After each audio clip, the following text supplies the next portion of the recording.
Another video, another unboxing, and I'm taking a look at the brand new Poco X7. This is the cheaper version of the two. Of course, the Poco X7 Pro is the more expensive, but at the moment this can be found for a couple of £100 off Amazon. So I'm just going to whip it out of the box to see what it's all about. Let's take a look. Okay, so here is the brand new Poco X7. I picked it up in black with 8 gigs of RAM and 256 gigs of storage. Now this is my first Poco device since the X3 Pro, way back when.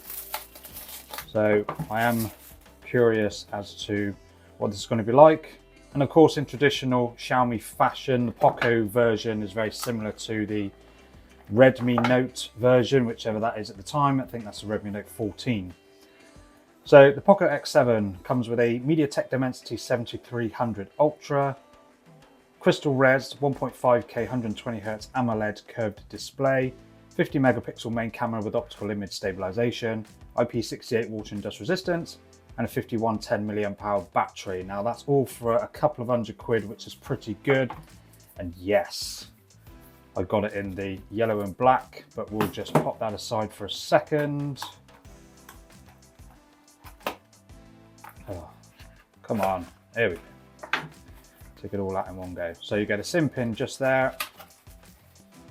You also get one of these dongle-y things that you stick on the back, which I won't be doing, a cable and a protective case. So I'm just going to bundle all this back in the box. So here is the case for the Poco X7. That's quite nice actually, sort of a smooth matte finish. Nice little case there, so we'll try that on in a second. And the star of the show, here is the new Poco X7. That is awesome. So you've got that triple camera layout on the back. You get 50 megapixel main. I'm pretty sure it's an 8 megapixel ultra wide and then just a 2 megapixel macro. Let's peel the sticker off the back and then I'll stick it in there. So when I come to sell it, that sticker will still be there. Pre-applied screen protector, which is nice. So we'll just power the phone on. See if she's got any juice. It took a second.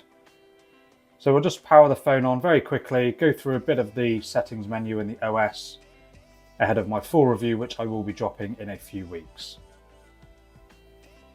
Okay, so here is the Poco X7 out of the box, all set up and ready to go. Now one thing, as much as I really like this case, it is a real shame that it's covering that awesome design. So I have ordered myself a clear case so I can still protect it, but appreciate that awesome color on the back. So as for the Poco X7, it is running HyperOS, as you would expect with other Poco devices. And then if we just quickly swipe up, not down, I remember that now from the last time.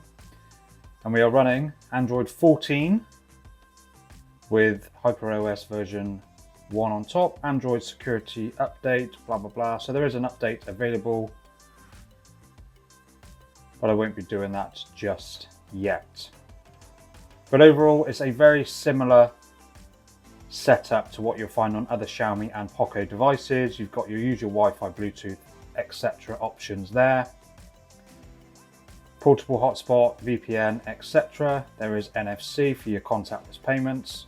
And then if I just jump into wallpaper and personalization, this is of course where you can set all your themes and your wallpapers, etc. There's a few different themes that you can choose. Tap to preview. And you can really customize your device to how you want it to look. You can of course change the fonts. There's just 2 available, and then of course you can, I'm assuming, double tap that to get yourself some extra ones as well. I won't be doing that just yet.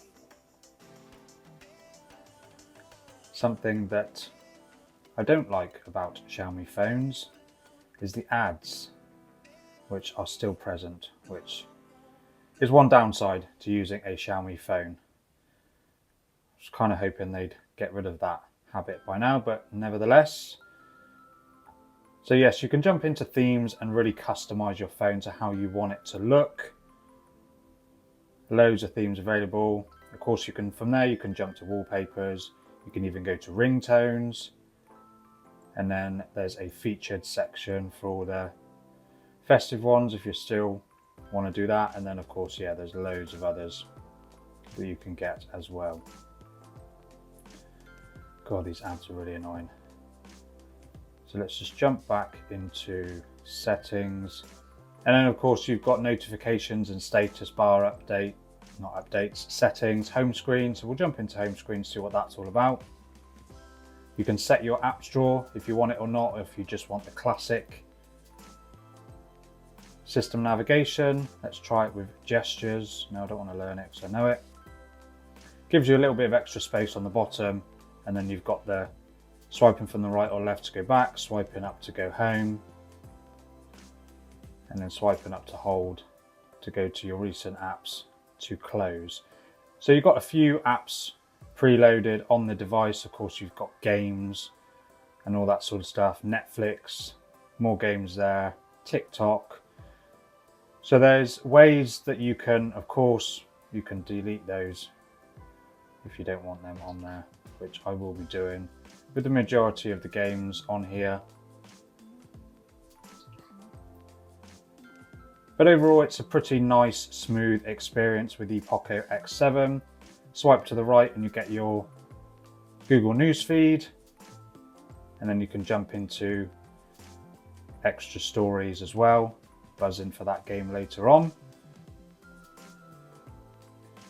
And then obviously swiping there, you get a few more apps. So you can clear all of those off of there if you want to. They will of course remain in your apps drawer, and then you can just, you can clear all those off if you wanted to, and then purely just add the apps that you use regularly. So for me, it would be things like YouTube, Facebook for the odd time that I do use it, Instagram, TikTok, that sort of stuff. And then all your apps that you don't use that often will just be hidden back down here. And then I'll just quickly jump into the camera. Let's take a picture of that. So 50 megapixel main camera, 8 megapixel ultra wide. You do also get a 2x crop option as well. So of course, naturally, they're not going to be the best photos even from that main camera on a budget device, but they should be absolutely serviceable. You get HDR support as well for those sort of harsher lighting scenarios. You of course get a portrait mode, which naturally crops in, but you can widen that as well. There's a night mode, and jump into more, there's a few extras as well. 50 megapixel mode, dual video, long exposure, time lapse, slow motion.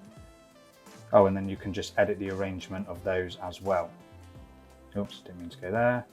And then of course you've got video mode, 1080p 60, 4K 24 FPS, 4K 30. So 4K 30 is the highest. And then you've got like document scan, and there is a pro mode as well. And then if we just flip around to the selfie camera, which again isn't going to be the best quality, but it should be absolutely fine for just taking a few selfies and of course a few video calls as well. And overall so far the performance from the 7300 Ultra seems to be absolutely fine. Of course I will be testing that out a little bit more as I use the phone and when I drop my full review as well. Let me know if you want me to do a comparison video with this and another phone. To me, Motorola G75, they seem to be in a similar price bracket, so I could check that out. And then I could do a camera test with this phone as well. Of course, let me know and subscribe if you want to see more videos like this, and if you want to see my Poco X7 review. This is just a very quick hands-on and first impressions. God, this is awesome. I really like that. We'll pung the display case back on. Looks nice, but we'll see what it's like with the clear case on it as well. So I will see you in that full review.